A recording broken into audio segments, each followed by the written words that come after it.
Today, I am interviewing Mr. Kevin Passons for the show because I did a video a few months ago about property tax appraisals and was pretty floored with how many people responded to that. I had over 300 reach outs for requests for comps all over the state of Texas. So this year, more than any other year, did I get all this attention on that video. So it kind of brings to light this issue that us Texas homeowners have with the cost of property taxes right now. And very interestingly, the Texas legislature and the houses have passed Senate Bill number 2, which is to save Texas property owners billions of dollars. And now it's up for election in November. And so the purpose of this interview is to kind of talk about what this is, what this means for homeowners, and answer some of the questions that I've been getting about it. So Kevin, thank you so much for joining us today to answer all these questions. First of all, if we could get a little bit of background, and if you could tell us what is the role that your office plays in the property tax process. So I come to the appraisal district in 2012 from a construction background. So pretty easy in transition. A lot of what I did in my construction company was cost to construct. We have to bid projects and did general contracting from the ground up, new construction, did some remodels. Really enjoyed doing interior woodwork, all of the finer detail work that you see inside homes. So just kind of got burnt out there in transition in 2012, early 2012 to the appraisal district. Started in Van Zandt County, east of here, and then came to Rockwall County in October of 2014. August of 2016 was promoted to deputy chief appraiser, and then October of 2018, the board of directors appointed me interim chief appraiser, and then they took the interim tag off on April 1st of 2019. So I've been serving in this capacity since October of 2018, and I love Rockwall County. I enjoy serving the citizens of Rockwall County, and I enjoy doing things like this, Jennifer. I enjoy education. I like to clear the air, so to speak. I love to say that the worst information you could ever get is bad information. Sure. No information is better than bad information. So thank you for the opportunity. I'm happy to be here and ready to answer the questions you have for me. We'll start with, one of the things is that when all these people were reaching out to me, they were just talking about, they were doing the math and they were saying my property value has gone up 20%, 30%, all these major percentages, and especially people who bought at one price. So they bought last year. And then now the valuation is way higher than what they purchased for or what the taxes were before. And there's just kind of been a lot of confusion about the process. So what do you attribute to this rise in property valuations over the last few years? The rise in the market. I mean, as a real estate agent, what the market did 2020, 2022. It was unprecedented. Interest rates were at an all-time low. We'll probably never see that again. And property values climbed in a way that they had never climbed before. So as an appraisal district, our role is to appraise properties at market value. So an appraisal district is a special purpose local government. We appraise properties for property tax purposes. And the tax code sets forth our directive to appraise properties as of January 1st at their market value. As an appraisal district, we don't have anything to do with tax rates. We don't levy taxes. We're strictly value driven. We appraise your properties at market value, and we also collect the property taxes. As far as the collecting, we collect, and it just goes right out to the entities. So basically, we're just that location where it comes here, and then we distribute it right back to the entities for them to use for their purposes of running their offices, day-to-day operations. As we get to kind of the meat of this conversation and that Senate Bill 2, the short title of this bill is the Property Tax Relief Act, and it's described to provide property tax relief through the public school finance system, exemptions, limitations on appraisals and taxes, and property tax administration.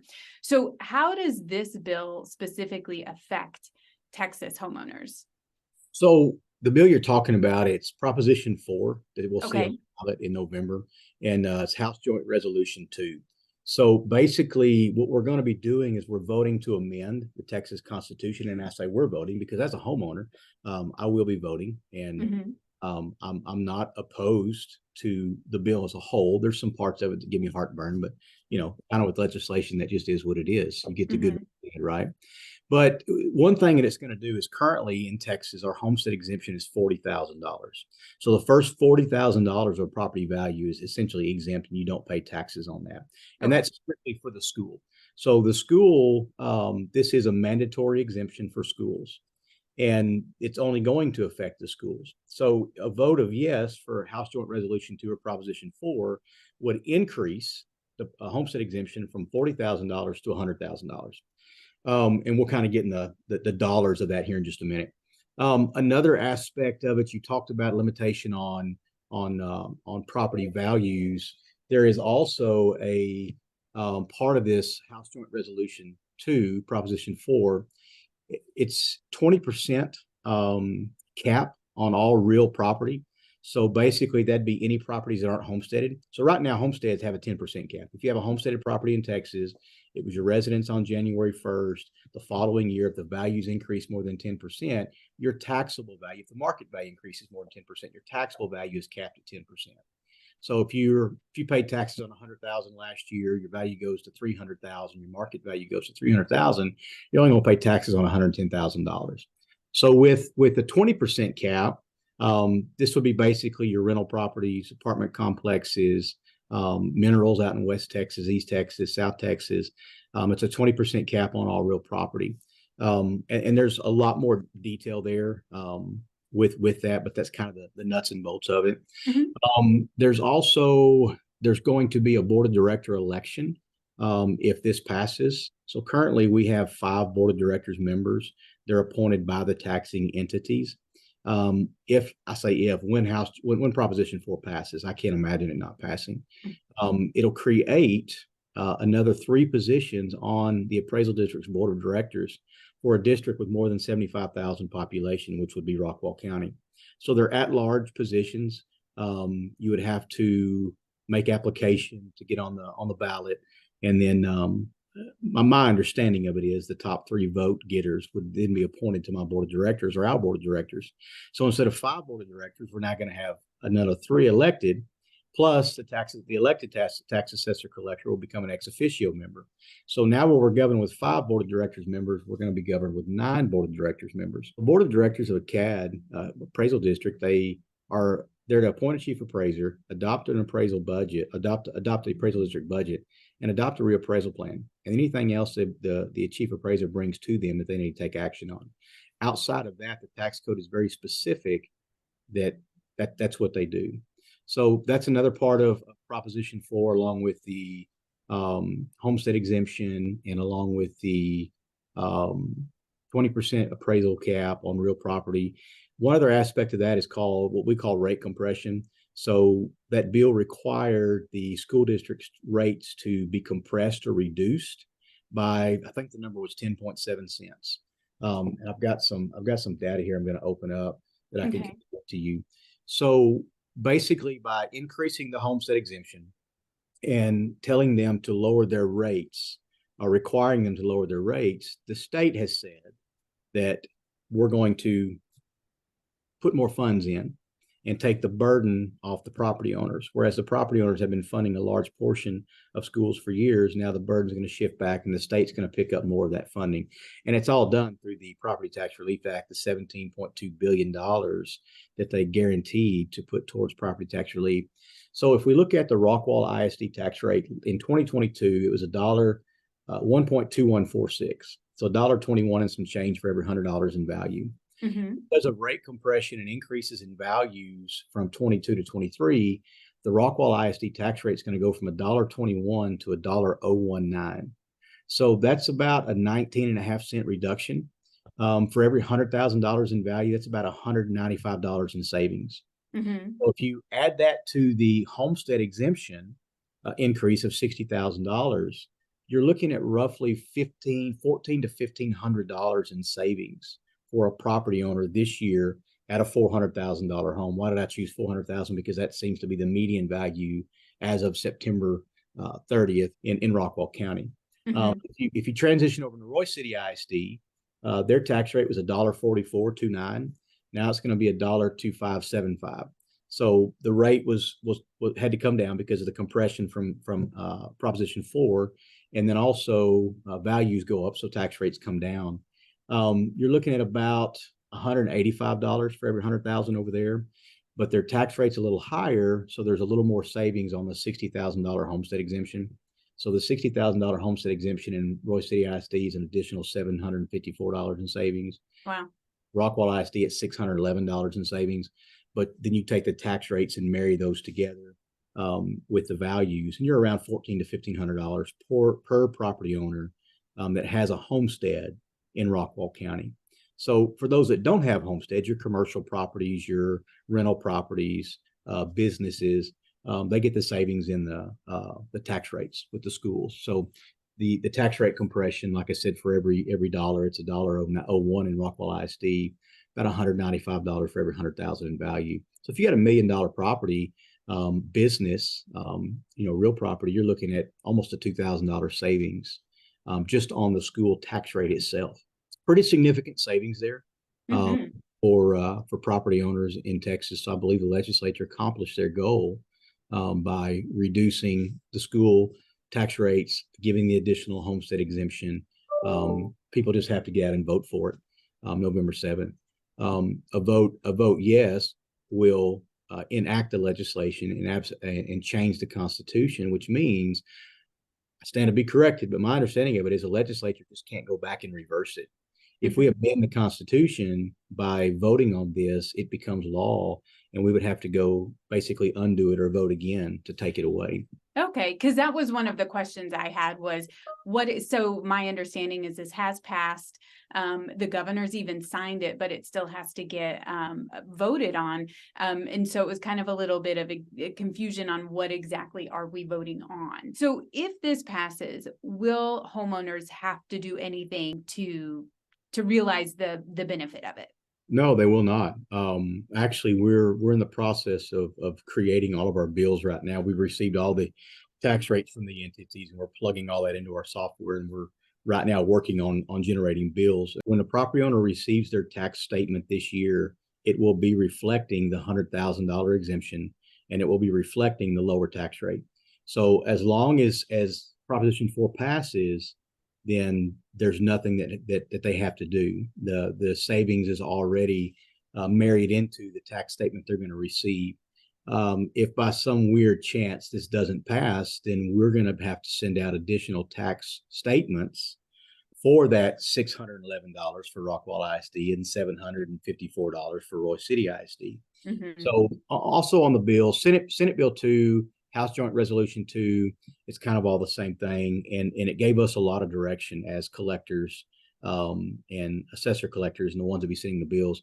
On the tax statement, there will have to be, there's verbiage there that was given to us, a paragraph that we had to put on there basically explaining, if it passes November 7th, then there's nothing else that happens. If it doesn't, you're going to get an additional bill.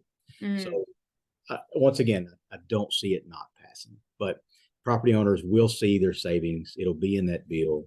One other thing that's happening this year is, if you remember, I believe 4 years ago, we amended the Constitution to take the homestead from 25,000 to 40,000. So we're doing the same thing now.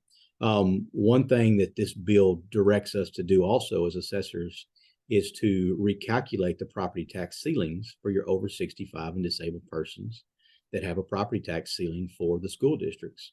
And so they're going to recalculate those ceilings. So these over 65 property owners who have had that ceiling in place for a long time, a lot of people call it a freeze, a tax freeze, that have had that in place for a long time, are going to see greater savings, possibly see greater savings than you and I would, that have not reached 65 yet, but have the homestead exemption, because we're going to go back and we're going to, I guess, in essence, fix their ceiling for the $40,000 exemption, fix their ceiling for the $100,000 exemption, and it'll reset their ceiling for now. But it all benefits them. It's nothing. It's going to hurt them. It's a benefit to them.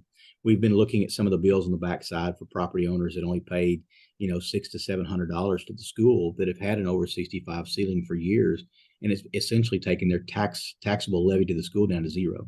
Wow. So that resets their ceiling. So a lot of good things, in Proposition 4, House Joint Resolution 2.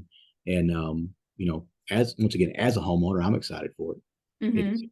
It's a little shot to the wallet, I guess you can say, help us out a little bit. Yes, because it's definitely something that would be much appreciated right now. And you've actually done such a great job explaining all of this that you've hit a lot of things. But then since I've got you, and I would be remiss to end this interview without asking two questions about, taxes and valuations in the future. And the first one would be, what do you see as far as home valuations, like for next year, and on the horizon for Dallas Fort Worth? Do you think they're going to keep going up? These big jumps we've seen over the last few years, or because the market has softened, you think they're going to level out a little bit? Yeah. So Jennifer, my crystal ball broke a long time ago. Darn, I was going to ask to Yeah, borrow yeah. it. Wouldn't that be nice though? Yeah. I've got another screen here that I've also pulled up. So we'll go to MetroTex and just the public portal, and we will go to the Texas A&M Real Estate Research Gotcha. website, and we'll look at that to kind of make sure we're following what we're seeing is actually what's happening, and kind of looking at that. And we do a lot of data analysis. We're value driven, and we're going to mirror what the real estate market has done. So, in 2021, I mean, we already talked about the phenomenon of the real estate market where it increased so fast. Realtors were putting homes on the market and they're sold within hours. I mean, I say sold there. You got contracts accepted. People are paying cash well above list price. I mean, for the first time, maybe ever, you guys were seeing 101, 102, 103% list to sales price ratio, when typically, I think right now it's back around 96, 97%, if I looked at everything correctly a while ago. But looking at where we are right now on the Texas A&M website, it was about 4% above last year. So, through the summertime, that's kind of the active market. People are moving schools, moving locations, jobs are transferring, and then it'll kind of slow down at the end of the year and then start picking back up at the beginning of the year. We're going to look at every different market area of the county. This county has a lot of different market areas. We're not going to lump the $1 million properties with the $350,000 properties and increase everything by that ratio. We're gonna stay within neighborhoods, subdivisions that are like and similar.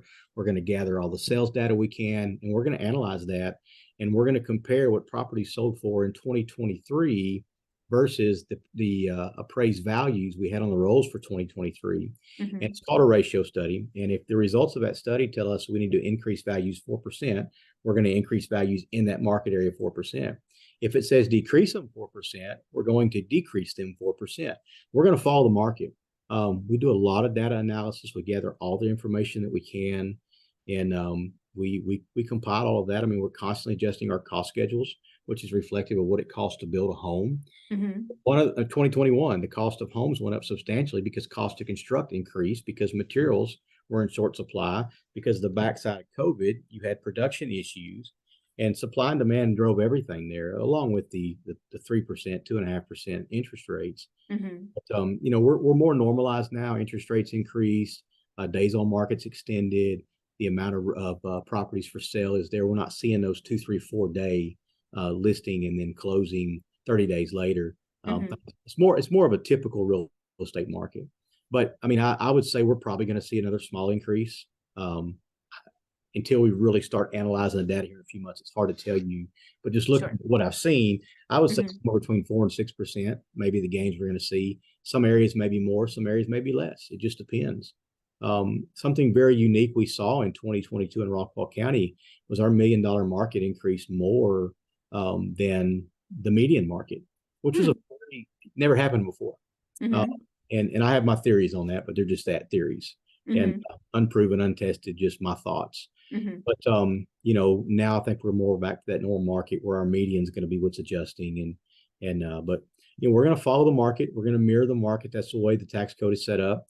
The Texas Comptroller performs a statistical test called the Property Value Study every 2 years, where they basically will compile all of the sales from Rockwall County from their data sources, and they will test a random sample of properties. So they'll take maybe, let's say, 60 properties that were between 250 and 400,000, and they'll take our appraised values. They'll take what they sold for, and we have to be within 95 to 105%. as a ratio, or we could possibly fail in that category. And school funding is tied to the property value study. If we fail a property value study because we're too low, the schools could lose funds. If we're too high, the schools could lose funds. So it's not just us as an appraisal district guessing. We're not throwing darts at a dartboard. We're doing a lot of data analysis, and we're really trying to mirror what's happening in the real estate market when the realtors like yourself sell properties. Well, and so to the initial video that started this whole thing, and it comes to the second thing I was going to ask you is that for anyone trying to work with your office in protesting their valuation that they get when they get that letter in the mail come next April, what are some of the best things that they can do to work with your office to get the price down where they feel is more market appropriate? Sure. So when we send those appraisal notices, if you open it and you don't agree with the value because you truly don't believe you could sell the property for that, you know, anybody can protest for any reason, and we'll accept protest, and we'll talk to property owners, and we'll set them up with the appraisal review board if we can't come to an agreement. But you know, if somebody says no, the value is not correct, there's no way I could sell my home for that. You know, my first recommendation is look at the properties around you that have sold. You know, the ones in your direct neighborhood are typically going to be the most similar to yours. You get in some of these custom neighborhoods, they could vary quite a bit, but you get some more your homogeneous neighborhoods where it's some of your volume builders have built those homes. You know, if they're selling for at or about what the appraisal notice was for, then it's quite possible the value is correct. But if you feel it's wrong, file your protest. Once you file your protest, now you need to start doing your research and compile sales that are like your home. The best thing you can do is, like I said, stay within your neighborhood or as close to your home as possible. Pick sales that are like your house. By tax code, we have to make adjustments to the comparables to make them like the subject. So if a comparable has a pool and the subject doesn't, we have to remove that value. If the subject has a pool and the comparable doesn't, we have to add the value. We adjust for square footage, you know, amenities, pools, patios, porches, pergolas, anything that the subject may or may not have that the comparables don't. And then we'll arrive at a median value or an average of typically 5 sales. Another aspect to look at it is, are you equally appraised with your neighbors? You know, are there 9 homes, 10 homes in your neighborhood just like yours, and you're the highest of all of those? That could possibly be unequal appraisal. It could be some other factors as well, but just compile all your data. Are there things wrong with your home outside of normal depreciation? You know, is the air conditioner broken on January 1st? Did a hailstorm come through that completely destroyed your roof and, you know, and everything else, and it hasn't been fixed on January 1? And I keep going back to January 1st because that's our target date. We're looking at the house as it was on January 1st. The tornadoes that came through Rowlett, 2020, 2019? I can't remember when it happened the day after Christmas, I believe. I think it was actually 2016 or 17. You're correct. So it was 16. So thankfully, that happened before January 1st. And I say thankfully, not thankfully the tornado happened, but the event happened before January 1, because per tax code, as of January 1, if that tornado would have happened January 2nd, the law tells us that house is appraised as it said on January 1st. Wow. So, you know, there's been some change to the law since then. The governor can declare a disaster. They can file a disaster exemption and on and on. But at that time, that would have caused us great heartburn for these property owners whose homes were destroyed, and we couldn't make adjustments because the law tells us that we couldn't make adjustments. So January 1's our target date. How does the house sit there? You know, if a hailstorm happens in October, November, some freak, you know, winter hailstorm, and you fix it before January 1st, we can't take those repairs from November and apply them to a January 1 valuation. Gotcha. You know, plumbing, it's not working, water lines aren't working, bathrooms are anything, it could have adversely affect the property. You want to include that in your evidence. The law requires a informal appeal. So when you file a protest, you have the opportunity to speak with an appraiser. We'll call and try to set you up with an informal appeal with an appraiser. And at that time, we like to see all that evidence so that if we need to make a change, we can make a change. I want it to be known that we're definitely not married to our values. We just want to be right. And sometimes being right, when you're doing mass appraisal, you're appraising thousands of properties with maybe, you know, a few hundred sales, you're not going to be right on every one of them. And so the property owners, when they protest, it's called the equalization phase of the tax calendar, so that we can equalize these properties, normalize these properties to what they actually are. we don't see the inside of your homes. We don't know what updates you do have or don't have. So there's a lot of things that play into it. Mass appraisal is the model we're supposed to use to the property tax code, but it's not always 100% accurate. And so property owners are our best eyes and ears when it comes to knowing what their properties are. So they bring that evidence in. We're going to look at it. We're not talking to you with a closed mind. If we're wrong, we're going to fix it. But if we're right, we're gonna abide by the law and stand on value. And then you can go to the appraisal review board, present your evidence, and that body of citizens. They're citizens from the county. They go through comptroller training. They know nothing about your property until you walk in. We have no conversations with them. There's no ex parte communication. There's no pre-formulated ideas or thoughts. You walk in, you make your presentation, we'll make our presentation, and they render a value. If you're still unhappy with that, then you can file binding arbitration through the comptroller's office or a suit in district court. So there's a way to appeal beyond just the appraisal review board. There are costs associated with that, but you can make further appeals if you so choose to do so. But, I guess in a nutshell, a lot that I just said, protest and then compile all the evidence you can to show us why your value is incorrect. And then when you come in, we're going to look at that. We're going to look at sales in your area, and then we'll make a determination if we need to make a change to the value or not. And if we're looking at sales, so let's play this out to April 2024. If we're looking at sales that we bring to you, are we pulling sales from 23 or are they sales from the first few months in 24? So typically we're going to use January 1 of 23, and we'll probably work all the way through maybe February of 24 with our sales. So we want to get as big of a snapshot as we can. So interestingly, in 21, because the market was doing this, we were 2.5% to 3% a month increase. You talked about the property owners who bought maybe January of 21, they got their appraisal notice January of 22, and it was considerably higher. They could have sold it for considerably more on January of 22. So we had to be, in that year, we had to be careful that we didn't want to go all the way back to January 1st to increase values if we didn't need to. So a lot of it, and as we continued in that market in 22, we had to kind of try to take a snapshot of what's going to happen, through 22 into 23. So, we're gonna make adjustments to values, but I think for right now, January 1 of 23 through February, March of 24, because the market's just kind of rode like the ocean. It's just kind of rippled up and down. You've had peaks and valleys, just a normal market. We're safe to return to what we were doing in 2019 and before, versus having to really kind of do just a ton more analysis than normal to make sure we were accurate. Because once again, we just want to be correct. And when the comptroller tests our values, we want to pass that test. Sure. We don't want to risk school funding at all. Yeah.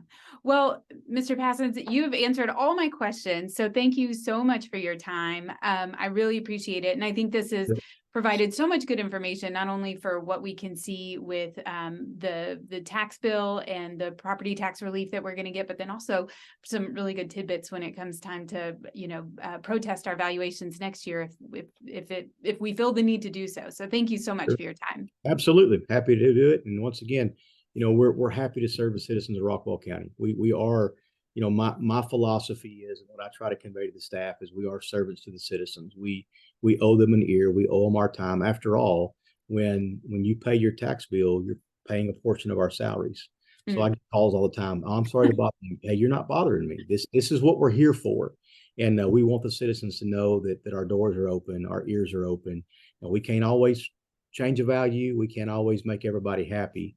But we want to be right. We want to do what's correct, and we want to accurately serve the citizens of this county. And we're thankful to be here. So thank you very much for the time and the opportunity. I appreciate it.